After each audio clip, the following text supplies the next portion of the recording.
Dati ay nung unang punta natin dito, itong area na to, itong dinadaanan natin ay mga kabahayan to. May mga bahay dito. Oh, tapos na pala yan, oh. Sa bandang kaliwa. Grabe. Ang taas nito. Diretso to, hanggang doon na yun sa may Batasan. May subdivision dyan na ginagawa.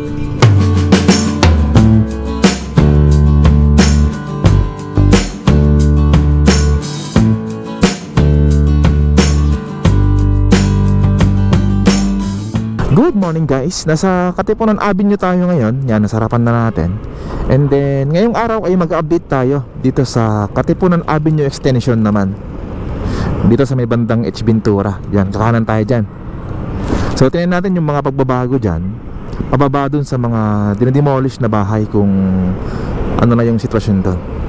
Alright, tara, samahan nyo ako. Let's go. Yan, dito sa may H. Ventura. So bali itong bypass road na to ay ginawa para makaiwas ng traffic dito banda sa may Commonwealth. Pwede ka na kasing dumaan dito papunta sa may bandang San Mateo tsaka Batasan. So ito ay blueprint pa ng dating Pangulong si Ferdinand Marcos Sr. Yan, blueprint pa niya to, pero ngayon lang to ginagawa. So tingnan natin yung mga pagbabago dito. Dati ay nung unang punta natin dito, itong area na to, itong dinadaanan natin ay mga kabahayan to. May mga bahay dito. Yan. Ito yung route dati na daanan pa nung may mga bahay pa dito. Yan, sa kanan natin. Yan. Sa may eskwelahan, papunta dito sa may daanan na to. Yan, dito yan. Yan yung daanan dati. Yung sa likod natin ay may mga kabahayan yan. Tapos sa parte na to may mga kabahayan dito. So itong daanan na to ay bago lang to na nagawa. Siguro mga 2 years pa lang to, o 1 year mahigit. Hanggang doon yan. Pero hindi pa to tapos ha, kasi yung Katipunan Avenue Extension ay ginagawa pa lang. Tsaka may area doon na subdivision na hindi pa tapos. So hindi pa yun open, may mga kailangan pang permit yata. Pero tapos na yung yung ibang parte ng kalsada doon sa parte ng subdivision. Papunta na yun sa may bandang Batasan. So yun. So ang gagawin natin ngayon ay pupuntahan natin, daanan natin yung mga area na ginagawa pa. Tingnan natin kung ano na yung update. Alright, let's go. Yan, ganda ng kalsada dito. Sana matapos na to para mas maluwag yung dadaanan natin. May parte siya kasing hindi pa tapos eh. Yan, dyan sa may kanan, ginawang parkingan na. Yan, dito sa Woodland Subdivision. Ito, ginawang parkingan na to.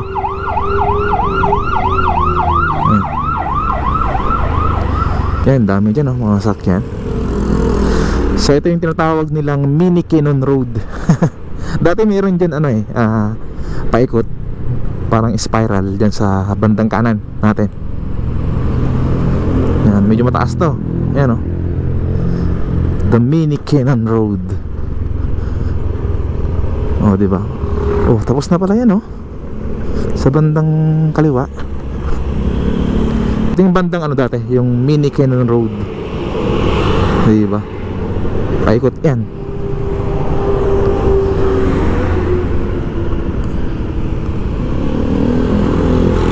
Yan grabe. Ang taas nito.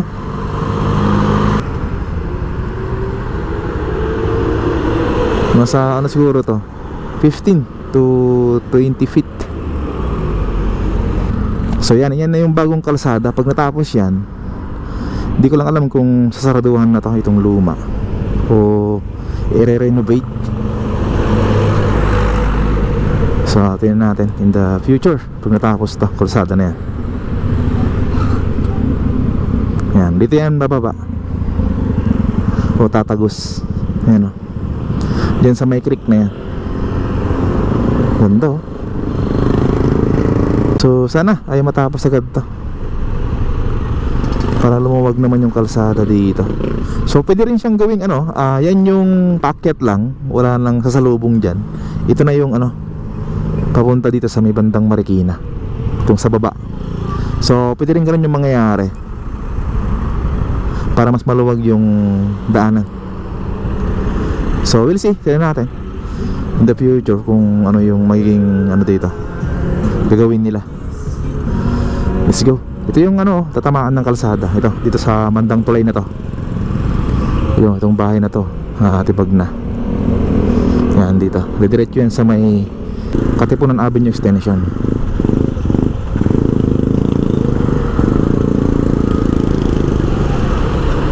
Yun. Grabe di. Laging basa dito. Yan, nadaan dito sa may kabayan dyan, sa may gilid ng creek.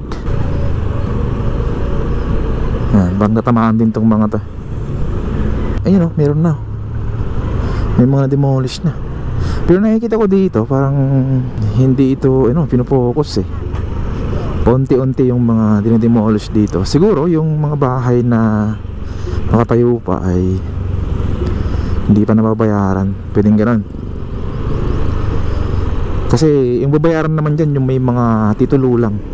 Pag wala kang titulo ay wala, didemolish ka talaga. Yan yung mangyayari dyan. So yan, didiretso na dito. Yan.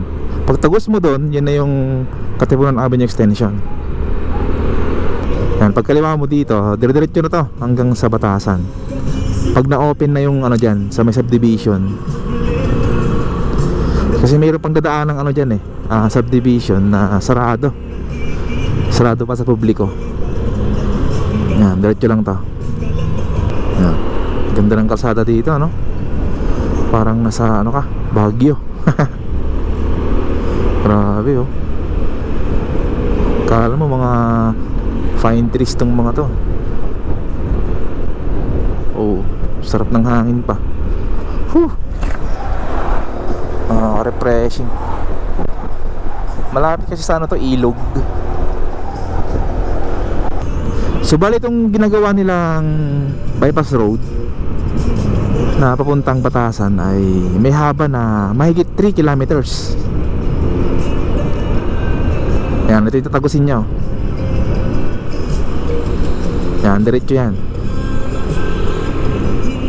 Diretso to, hanggang doon na yun sa may Batasan. May subdivision dyan na ginagawa. Tsaka meron na rin kalsada dyan na maluwag. So hopefully pag natapos yung ano dyan, yung subdivision na yan ay tuloy-tuloy na.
myself wondering, what did happen to the last 10? I ran away with my life, fast forward, never turn back again.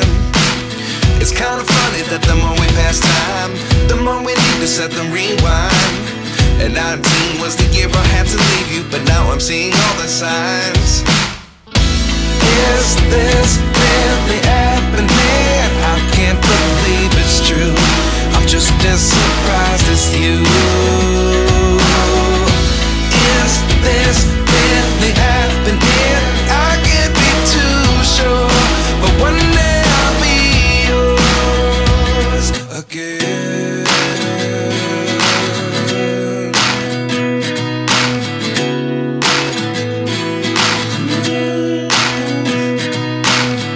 Life lessons come one in a dozen, the other 11 give something from nothing.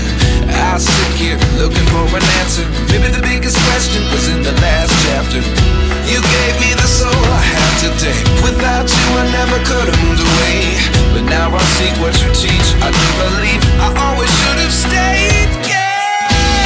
Is this really happening? I can't believe it's true. I'm just as surprised as you. Is this really happening? I can't be too sure, but one day I'll be yours again. One day I'll be yours.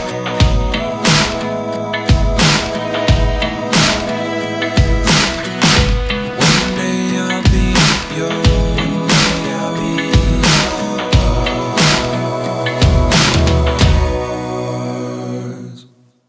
Life lessons come one in a dozen, the other 11 give something from nothing.